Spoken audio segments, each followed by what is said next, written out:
It's over! It's over! It's over! Yo, what is good, bag chasers? It's your boy Bray or Bray Forex, and today I'm bringing you guys a video on how to use the fib retracement tool, or the Fibonacci, whatever you want to call it. Someone came in my comments yesterday and they asked for a video on this, and I love this tool because I'm a break and retest slash retracement trader. So this tool works wonders for me. It gives me good entries and it can help you guys become more profitable, or you can use it like as another confluence. I use it as kind of like an indicator to go with my other you know what I'm saying, indicators to tell me to get into a trade. So let's hop into this, man. I hope you guys are having a great day, and at the end of the video I'm going to show you some trades I took. So first, let's do GBP JPY. Okay, so what I like to do is I'll set up my levels and all that, and I talked about that in my growing a small account video. And if you guys want a more updated video of how I trade, just let me know and I'll drop it for you. This video is going to be kind of short because I just got out of a Zoom call and I got to get ready for work soon. But come here and you get your fib retracement. So you want to come over here, click this arrow, fib retracement. And what I would have did is, in a uptrend, you want to draw from low to swing high. So what you do is you drag from the bottom, push up this big bullish candle. I would drag it from here and I would stop it before it started retracing. So this is as high as it, I'm sorry, I'm a perfectionist. Okay, boom. All right, so it came from down here and it got to here and it retraced, right? So you want it to retrace in your gold zones. So what you do is, okay, once you get it drawn like this, and I'll show you my levels so you guys can copy my levels if you need to. You just wait. So you want it to reject either in this 38.20, the 50, or the 61, preferably the 50 and the 61, because those are your golden zones where you want to reject. And once you see that it rejected here and it starts to come up, I would have entered once this candle closed, and boom, as you saw, it shot right up to the 27. It shot right up to the 27. Your green levels right here, these are your take profits. So you can have a 27 and the 61. So what I do is I do TP 127 and I'll move my stop loss until like the last low, so where it rejected at, so that way you're cutting back on risk. And you'll have your next take profit at this 61, and as you can see, boom, smack the 61 too. I mean, it's just pips for days, you know what I'm saying?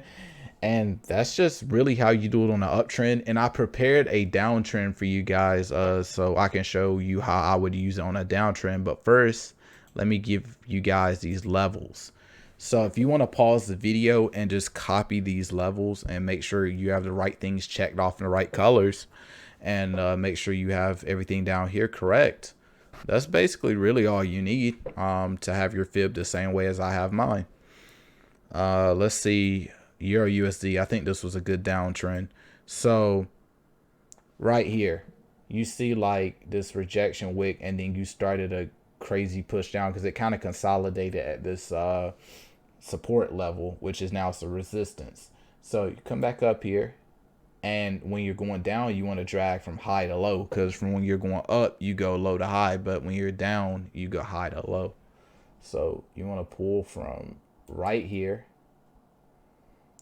and you want to drop it to this low before it started going back up to retest.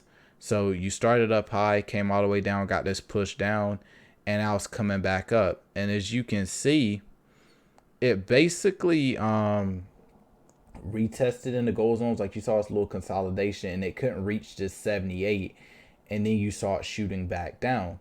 So once you see this retest, and this goes with my break and retest strategy, this is, like I said, you can use this as a confluence. I said this in a previous video. You can use your Fibonacci as a confluence. So what I would do is I trade breaks and retests. So once it would have broke this level and retested, I would have been looking to get in. And then on top of that, I would have had my fib. So once I saw it retest this level and it would have shot down, what I would have did is I would have waited for this candle to close, this bearish candle. I would have went and I would have did a short position, and I would have got in maybe like at this candle right here, at this candle open, and I would have put stops a little bit above this level. So let's say like 15 pips. And then I would have made my TP minimum right here. And that's a 20 pip win. That is a 20 pip win you would have had. It smacks your TP. And that's just that. Or what you could do is, if you really want to do this, you could have made a smaller TP above this high right here where it rejected, and that would have been an 8.4, and that would have gave you the 1 to 2 risk reward. Because I like taking 1 to 2, but with breaks and retests, I usually just have it a little bit above this level right here. And boom, that's just really it, guys. It's super simple. I use it. I would say like, what percentage of my trades? I'll say like 50% of my trades, half my trades, I'll use it. And then most of the time I can just look at breaks and retests. If you guys want me to do another video on that more in depth, I will. But that's basically it, man. There's no need me giving you no crazy long explanation on Fibonacci or anything like that. If you want to know more about the history, there's videos on YouTube. But I just keep it simple, guys. That's really just it. If you expected something crazy, I'm sorry, but hey.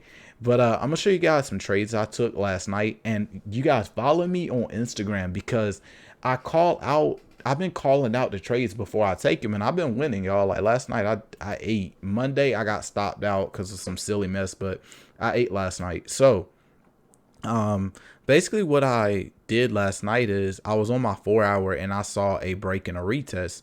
So I had saw that it had broke above this level and it was retesting, and then it came back down and retested again. So I missed that first retest, but I caught this one. So when I was on the 4-hour, let me head to the 4-hour for y'all real quick so y'all can see exactly what I saw. So I saw this break, and I saw it came down and it retested. So I go by 3 time frames. I go by the 4-hour, the 1-hour, and the 15. So went to the 1-hour, and I saw this bouncing. When I saw this bouncing, I said, oh yeah, it's about to be time for an entry, because once you see it bouncing on support, it can't break through, so you know it's going to head back up. Went to the 15-minute, came up, drew this consolidation box, and I was showing a friend on Zoom. I don't want to call him a student or anything, like I'll just, because I mean, you know, but that doesn't matter. Technicalities don't matter. I was showing him that I just drew this box because you want to wait for a break of structure. So what I like to see is, since we're looking for an uptrend, I want to see higher highs and higher lows. So right here, I saw this higher high because it was higher than this one, and this higher low because it was higher than the little mini support I had drew. So what I could have done, and you guys can do this, but I like to have mini confirmations. But what you can do is you can get in on a long once you see it's making higher highs and higher lows. So let's say you would have got in like here at this higher low. You could have put stops at this last low or the previous low. And I like to go for 1 to 2. So you obviously would have won this easily. But what I would have wanted to do is I would have wanted to bring it to around like where this wick was at, because you see clean candles all the way to the left. So what I did is drag it up to here, and bro, you risk 9 pips and you went and draw down maybe 3 pips to get 40 some pips, 45 pips almost. And that's kind of what I did. But what I did exactly is I waited for this moving average cross, because I used 2 moving averages, at 8 and a 50, 8 blue, 50 red, and they're smooth moving averages, not exponential. I don't really know the huge difference between them, but that's just what I prefer to use. I waited for this, and I got in once the moving averages crossed right here, and I just wrote it up. I went to bed, and I was in a little bit of drawdown, but it ended up hitting TP. So yeah, guys, draw the consolidation box and wait for it just to break the box. I wait for 3 confirmations: break, retest 1, break of structure, the higher highs and higher lows 2, broke the box 3, moving average cross 4. 4 confluences. I usually aim for 3, but that time I got 4. Good trade. All right, next. Euro AUD. Didn't take this trade, but I called this trade on my Instagram, Bray Forex. Same situation. It broke and retest on a downtrend, and I saw it bouncing. Consolidation box, drew another one. And once I saw this close outside of the box and my moving averages were sweeping, so that's already 3 confluences, I jumped in. I mean, or I would have jumped in. Let me put it that way, because I try to focus on one trade at a time, so I didn't take this one. I sat this one out, but I would have hopped in after this candle closed outside of the box. I would have put stops to above this high right here where it started pushing down, and then I would have got my 1 to 2, because I try to aim for a 1 to 2 risk reward. Boom, TP smash, no drawdown, 0 drawdown. See if I drag it over. Let's see, I drag it over. No drawdown, not a single pip of drawdown. Then lastly, I'm gonna show you guys a trade that I did take with 0 drawdown last night. I called this one out. I called all of these out, guys. Like, how many people do you know they're calling out trades for the free ski, bro? I'm doing it for the free ski. But anyway, wait, let me take this fib off. I told you guys I'll be using fib sometime. I really do use fib because it's helpful, especially with pullbacks. You guys can kill off pullbacks alone. You could, bro, I don't even want to get into it. But anyway, uptrend, break, retest, y'all. It's the same thing. Y'all think I just make these videos just to get views and stuff, and I ain't actually trading this stuff. I'm trading this stuff, y'all. It works. It's easy.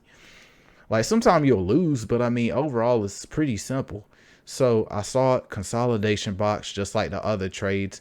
It broke the box. It was going above my moving average. And once I saw this fat, obese, Fat Albert bull candle, I said, oh yeah, it's game time. Closed, hopped in right here, stops below the lows. So 14 pip stop loss.